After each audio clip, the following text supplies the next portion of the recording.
अभी जो इस टाइम के रिफ्यूजी स्टेटस है और वो लोगों के पास और उनकी यूनियन फैमिलियाँ जो आउटसाइड द कंट्री बैठी हुई हैं, उनके लिए तो ये बड़ी अजीब और बड़ी अफसोसनाक खबर भी है। लेकिन क्योंकि गवर्नमेंट अपने पॉलिटिकल स्कोरिंग करना चाहती हैं और बहुत सारे चैलेंजेस हैं उनके सामने, लेजिस्लेशन चैलेंजेस भी हैं, इन सब को देखते हुए तो इस अभी सस्पेंड है। अब इसका इशू ये क्वेश्चन ये आता है कि अगर ये अभी तक सस्पेंड है तो इसके पीछे ह्यूमन राइट्स वाले भी आर्टिकल 8 का भी ब्रीच होगा, क्योंकि फैमिली उधर उधर हैं जो कि सालन सीकर की सपोर्ट ऑर्गेनाइजेशन है, वो भी इस पर काम कर रही हैं। जो सबसे ज़रूरी इस पे बात ये है कि अभी इन दिस केस अभी जो जिन लोगों ने एप्लीकेशन नहीं डाली उन्होंने क्या डालनी कि नहीं डालनी चाहिए। तो क्योंकि सनसेट क्लॉज है कि आपके पास फ़ौरन ही इस चीज़ को देखते हुए देखें कि अगर आपके पास ये टाइम है कि आप बिफोर लेजिस्लेशन एक्टिव हो जाए या ये प्रॉपरली इंट्रोड्यूस हो जाए, उससे पहले पहले जो दूसरे, मैं तो जितने भी इंफॉर्मेशन या प्रजम्पशन दे रहा हूँ कि वो एटलीस्ट अपनी एप्लीकेशन सबमिट करवा दें ताकि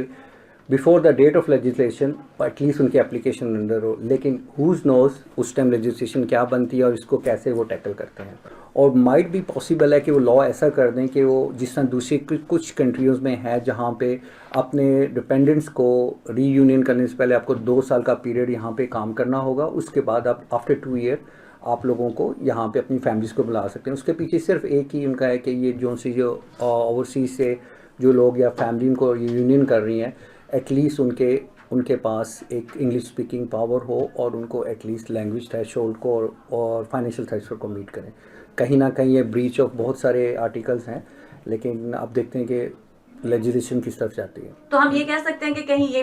देखिए ब्रिटेन भी तो चाहता है ना कि वेल सिक्योर इकोनॉमिकली भी हो, तो बाहर वाले लोग जो आते हैं वो पहले खुद बर्डन होते हैं, अपनी फैमिलीज को बुला के भी बर्डन बना देते हैं। मैं इस पॉइंट से डील करता हूँ और इजाफा करता हूँ समीर साहब की जो भी उन्होंने इंफॉर्मेशन दिया उसके अंदर। तो बेसिकली ये जो सा सस्पेंशन है ये टेम्प्रेरी सस्पेंशन है और अभी तक जो गवर्नमेंट की गाइडेंस आई है उसके मुताबिक स्प्रिंग 2026 तक ये सस्पेंशन चलेगी। और इसकी मेन जो वजह है वो यही है, जिस तरह कि आपने सवाल किया कि इसका ये जो इतनी ज़्यादा एप्लीकेशंस हुई हैं इस साल में अंटिल जून 2025 तकरीबन 20,000 प्लस एप्लीकेशंस हुई हैं फैमिली रीयूनियंस की, जो कि असाइलम सीकर्स की families outside of the UK हैं। तो उसका ऑटोमेटिकली जो डोमिनो इफेक्ट है वो यहाँ पे हाउसिंग पे भी है और पब्लिक सर्विसेज पे भी है। तो उसकी वजह से ये सारी चीज़ें रिव्यू में चली गई हैं और अंटिल स्प्रिंग 2026 ये रिव्यू में ही रहेंगी। तो उस टाइम तक अब जो लोग जिनकी फैमिलीज किसी और मुल्क के अंदर फंसी हुई हैं और वो नहीं यहाँ पे आ पा रहे, तो उनके लिए एक बड़ा इंपॉर्टेंट क्वेश्चन ये है कि उनके ऊपर कौन सा लॉ इम्प्लीमेंट होगा। तो उनके लिए जो लॉ जो उन्होंने देखना है जो उनकी फैमिलीज़ के ऊपर इम्प्लीमेंट होगा वो अपेंडिक्स FM जो कि ब्रिटिश फैमिलीज़ के स्पाउसेस या उनकी फैमिली मेम्बर्स के लिए होता है, तो वही लॉ उनके ऊपर भी इम्प्लीमेंट होगा। तो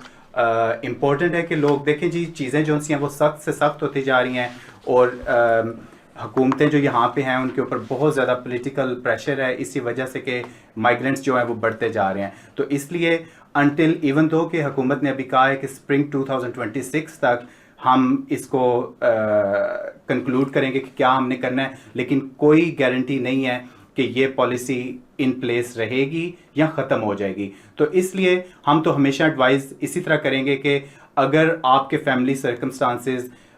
इस तरह के हैं कि आप फाइनेंशियल सर्कमस्टांसेस इस तरह के हैं कि आप एप्लीकेशन कर सकते हैं अंडर द अपेंडिक्स FM, तो आपको लाजमी करनी चाहिए और डिले नहीं करना चाहिए।